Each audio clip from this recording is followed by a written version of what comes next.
Okay, and then the other sort of common ways in which this global-local nexus is discussed is through text. So as Andrew Higson was talking about, prescribed national cinemas that counter global mass culture. Other ways are sort of not necessarily national cinemas, but works that get dubbed third cinema or are produced as such, or production. So industrial studies such as Toby Miller's Global Hollywood 2, which basically is a neo-Marxist analysis of global Hollywood, locating Hollywood as the epicenter with varying degrees of labor spinning out. So it's kind of a world systems theory.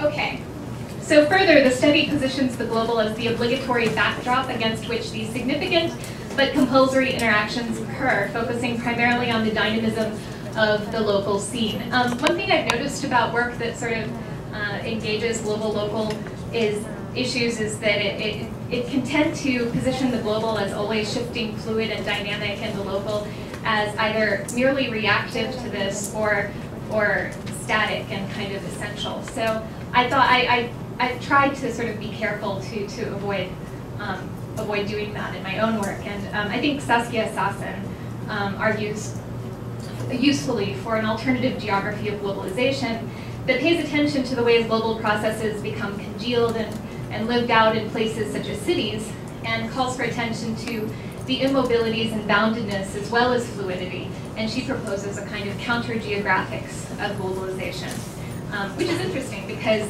you would associate this most readily perhaps with anthropology, but she's a political economist. Okay, so for methodologies, I just wanted to kind of ground the methodologies a bit. And one of my favorite sorts of quotes comes from Tony Bennett, and he's talking about calling for a revolution in literary studies, and it's a rather old quote, and asks that scholars approach the text so that everything which has been written about it, everything which has been collected on it, becomes attached to it like shells on a rock by the seashore, forming a whole incrustation. And Barbara Klinger sort of takes this idea and makes it more specific to cinema studies. And she sort of develops this model of reception studies specific to film.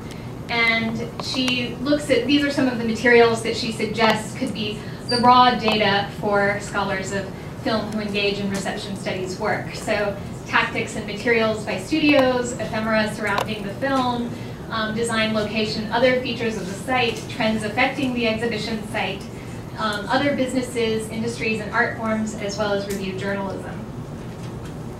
And in terms of sort of going from these works and reading them into larger social culture, Marshall Landy argues for an approach to cultural critique in general and film analysis in particular, which doesn't prescribe but rather interrogates and maps popular taste. And Charles Ackland, in his study of the multiplex in Canada, kind of develops this approach and says that he wants to have an approach to cinema studies that requires an inventory of contexts, sites, dispositions, and knowledge that make up the everyday life of popular film culture in a historical situation.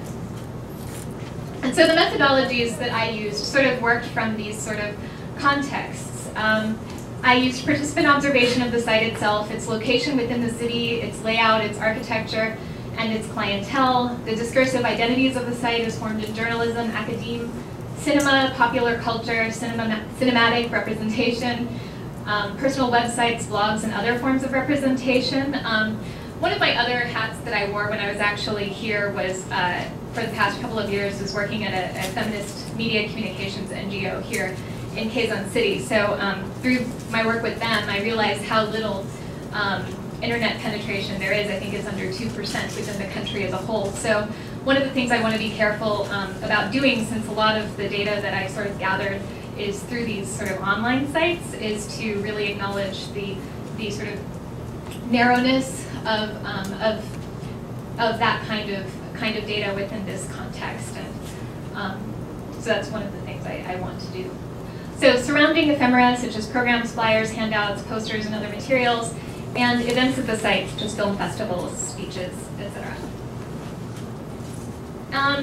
Okay, so although I engaged in participant observation, I also informed by ethnographic literature, but not an ethnographer per se. So just a couple of points that I thought would be useful. Marie Gillespie and Purnima Mankakar are both scholars of television. And Gillespie kind of critiques media scholars who use ethnography as a term to describe basically anything involving an interview.